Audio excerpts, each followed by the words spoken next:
So out of the 7 common types of digital marketing, influencer marketing is the most used in Kenya, and at least 89% of people that can afford to pay an influencer are using influencer marketing today.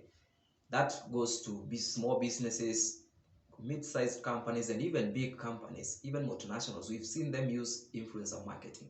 So guys, I want us to define who an influencer is, what an influencer can do to your business, when you should bring in an influencer for marketing or maybe for popularity and PR, and when you shouldn't bring in an influencer, because most people are making that mistake of bringing in influencer even if they are not at the stage of business where you should use influencer marketing. And I'm seeing a lot of marketers, a lot of business owners burn a lot of money down the drain. You burn a lot of money because you're getting into brand deals with influencers who are not influencers.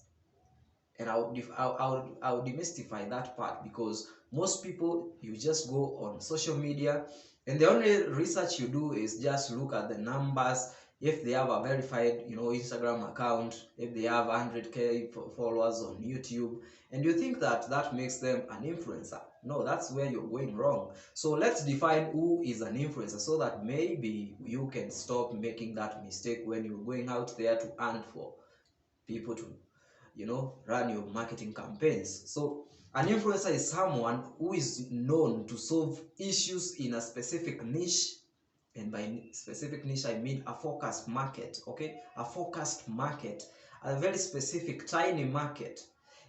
They are known to solve an issue, so that when they say or when they recommend something to people as a solution, people usually follow that.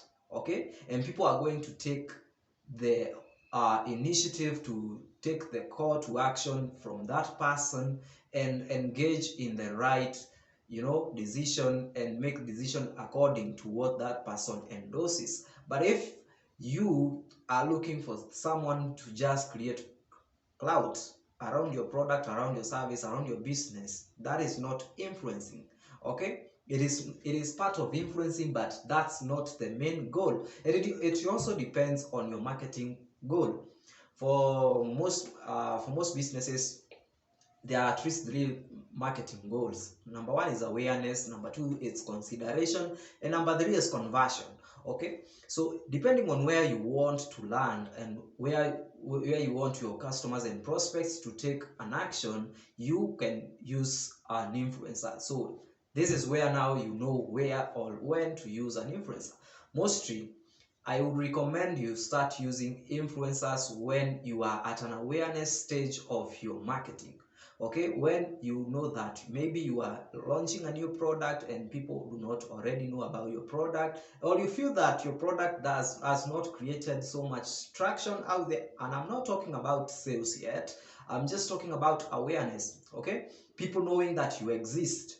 That is when you can use influencers, because remember, the audiences that follow these influencers on social media, on YouTube, and everywhere, maybe wherever they follow them, they are not your specific audience. They are just a clustered and very evenly distributed audiences. Most of these influencers are comedians. Remember, they are musicians. They are people doing their own craft, and that is they are in a different niche with you. For example, you are a lawyer and you want to endorse, not to, yeah, to endorse your services, your legal services with using a musician.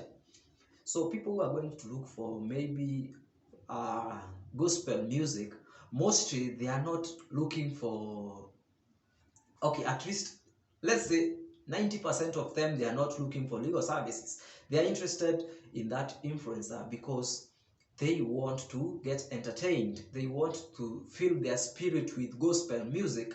And now when you start endorsing your products with the influencer for sales, it means that only 1% is likely to buy.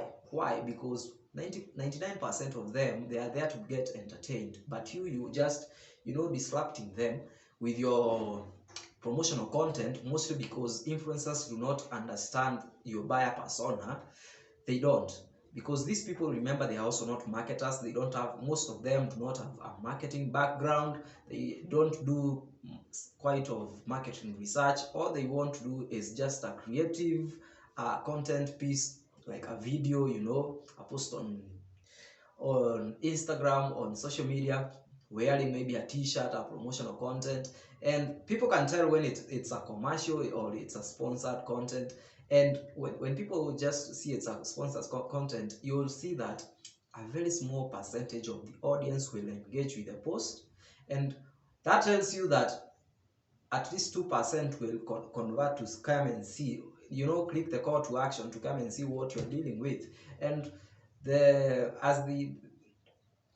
as the numbers go on decreasing, it means that only a very small or tiny percentage will actually take action to, either buying or even contacting you.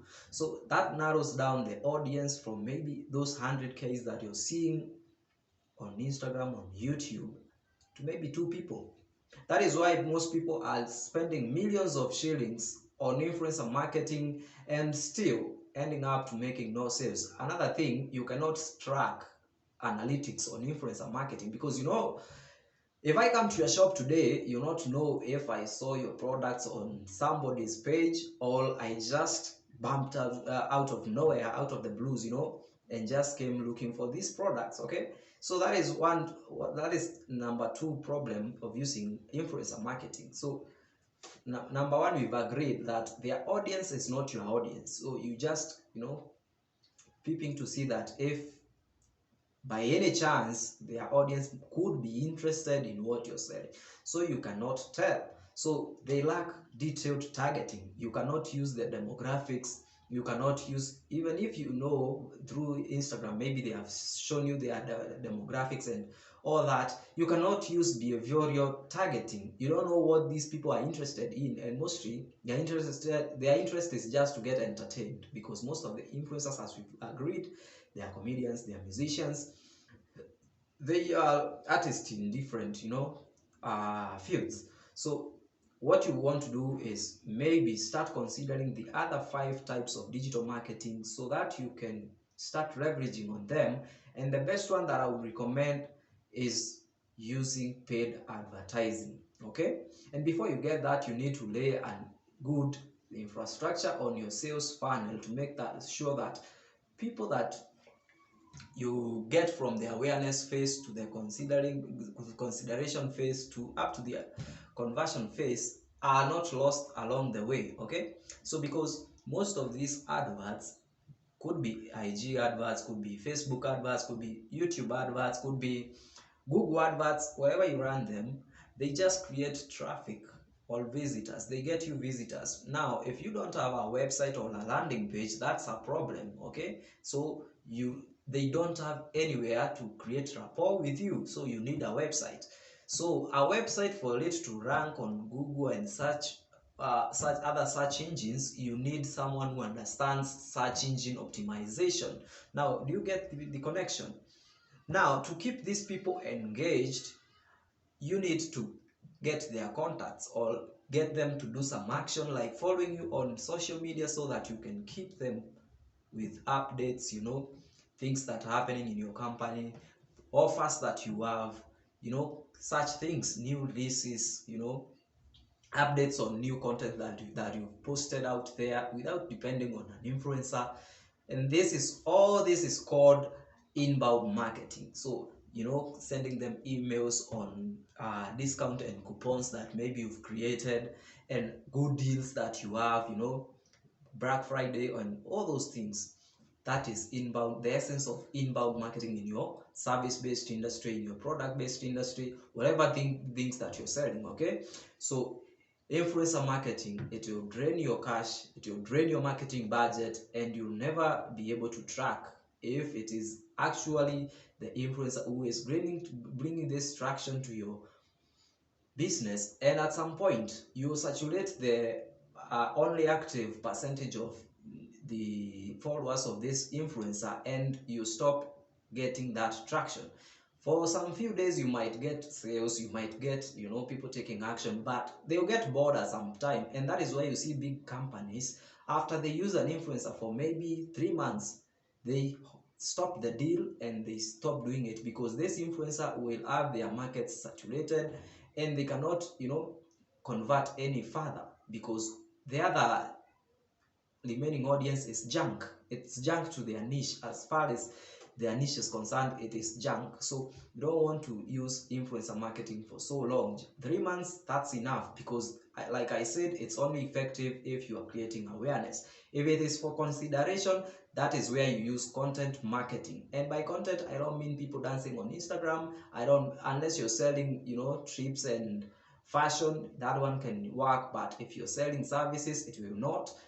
If it is for services, you have to go with product, problem solution based kind of content. So, and then for awareness, you have to have salespeople who will just contact these leads that have been qualified and get to ask the right questions so that to close that sale. So that's it for today. And if you like this video, give me a thumbs up on YouTube and subscribe to my YouTube channel for more. Thank you.